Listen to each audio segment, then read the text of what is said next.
kami dari kelompok 5 ingin menampilkan video studi kasus tentang pengeroyokan ayah dari pengantin di Purwakarta tewas di tangan preman. Kasus tewasnya ayah pengantin terjadi akibat pengeroyokan setelah korban menolak pemalakan paksa pada saat acara pernikahan anaknya. Hal ini memicu kekerasan hingga mengakibatkan korban meninggal dunia. Yang mana ini masih menggambarkan bahwa masih adanya premanisme, kurangnya penegakan hukum, serta lemahnya keamanan bagi masyarakat Indonesia. Dikaitkan dengan nilai-nilai Pancasila, tindakan tersebut jelas bertentangan dengan sila kedua, yaitu kemanusiaan yang adil dan beradab. Pada tindakan tersebut, pelaku melakukan tindakan tidak manusiawi, yaitu melakukan kekerasan secara bersama-sama hingga menghilangkan nyawa seseorang. Jelas, tindakan tersebut tidak mempertimbangkan rasa empati, saling menghargai, dan menghormati hak hidup orang lain. Pada sila kedua, seharusnya setiap orang mengedepankan sikap kemanusiaan seperti rasa empati, saling peduli, dan mempertimbangkan hak hidup orang lain, bukan malah melakukan kekerasan hingga menghilangkan nyawa seseorang. Jadi, inti pelanggaran sila kedua pada kasus ini yaitu pelaku tidak memiliki sifat kemanusiaan dan tidak saling menghormati hak terhadap orang lain.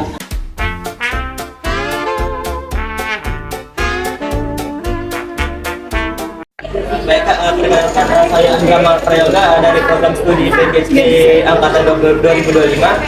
Ini berbicara tentang studi kasus di Purwakarta di mana ayah dari seorang pengantin di tangan preman.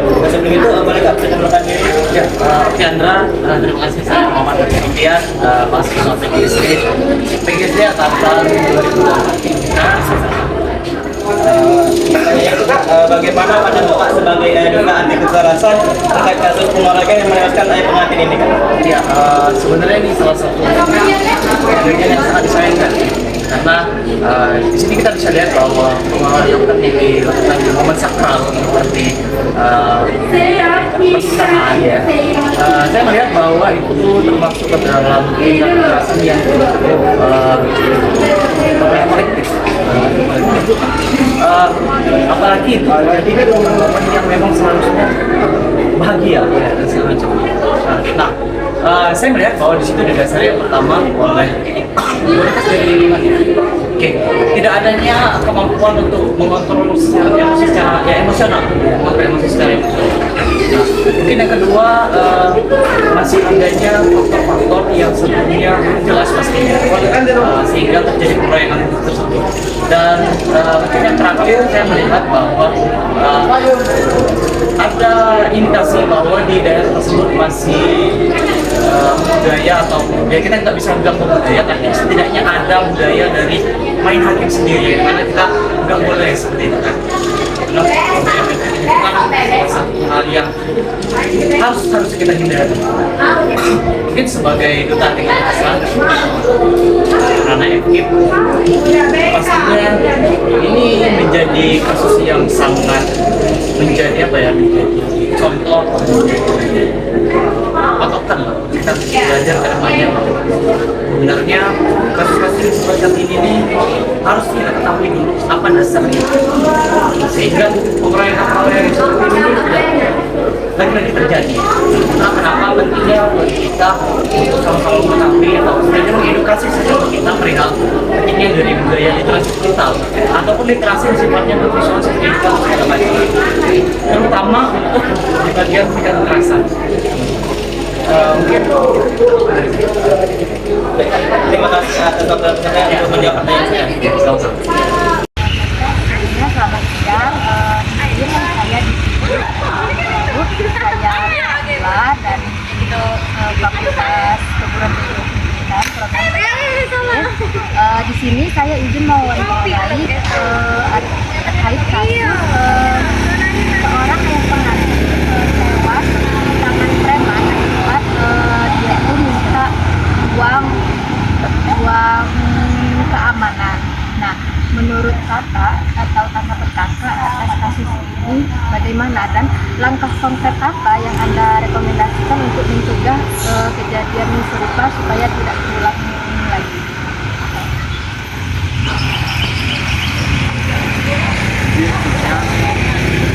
Masalah premanisme ini kan jika terjadi dalam lingkungan masyarakat itu merupakan tindakan pidana.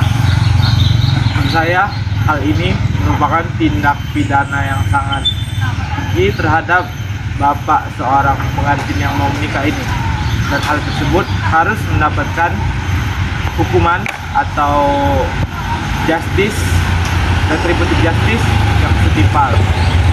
Tetapi dalam proses penyelesaiannya, jika terjadi dalam lingkup masyarakat adat, ini bisa diselesaikan melalui restoratif justice atau pendekatan untuk memulihkan keadaan secara awal, bagaimana kedua belah pihak, baik pembunuh tadi atau preman tadi dengan korban, bisa melakukan damai secara keluarga.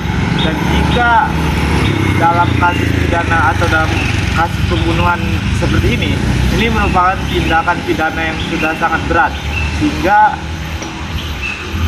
sehingga untuk proses pidana yang setimpal itu proses penjara. Nah, untuk langkah-langkah dalam penyelesaian supaya hal ini tidak terulang sih, menurut saya ya, yang pertama itu regulasi dari pemerintah setempat yang kuat. Bagaimana peraturan pemerintah daerah dapat mengatur supaya premanisme tidak terjadi lagi. Yang kedua itu Pemda secara sadar harus melakukan ketentuan-ketentuan supaya tidak terciptanya ormas atau premanisme ini lagi. Yang ketiganya sih saya itu sosialisasi ke masyarakat setempat, edukasi mengenai bahwa tindakan kriminal merupakan tindakan yang melanggar hak asasi manusia. Mungkin itu saja. Terima kasih atas tanggapannya. Oke, halo Kak. Dengan Kakak siapa? Aku dengan Sabila. Oke, Kak Sabila. Sebelumnya perkenalkan Kak, saya Raisya dari program studi PGSD. Jadi di sini Raisya izin wawancara Kakak tentang peristiwa kejadian meninggalnya seorang ayah mempelai pengantin di Purwokerto. Nah, jadi menurut Kakak nih, apakah kejadian ini mencerminkan kegagalan pengawasan sosial di masyarakat? Oke, menurut saya pribadi, kejadian ini memang sangat miris dan menimbulkan duka untuk keluarga yang di sini. Nah, untuk yang sosial itu Iya. nah, ada kelalaian dari sosial. Iya, betul. Yang pasti ada. Kenapa? Karena mungkin itu kan di daerah Purwokerto di pedesaan. Iya. Mungkin masih kurangnya literasi dan pengetahuan yang pastinya untuk Iya. saling menghargai, saling menghormati sesama gitu kan. Jadi hal yang seperti itu pasti ada kelalaiannya. Tapi dari pemerintah sendiri pasti ada. Hanya saja individunya mungkin yang masih belum terbuka ya untuk menjadi lebih baik lagi seperti itu. Oke.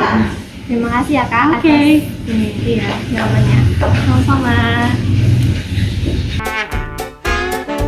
Adapun solusi yang dapat diberikan dari kasus ini, yang pertama yaitu penegakan hukum yang tegas terhadap pelaku agar menimbulkan efek yang jerah.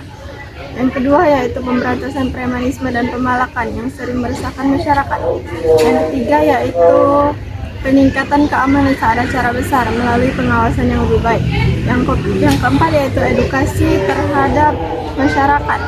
Yang terakhir yaitu penguatan peran masyarakat dalam menjaga keamanan lingkungan dan melapor jika ada hal yang mencurigakan.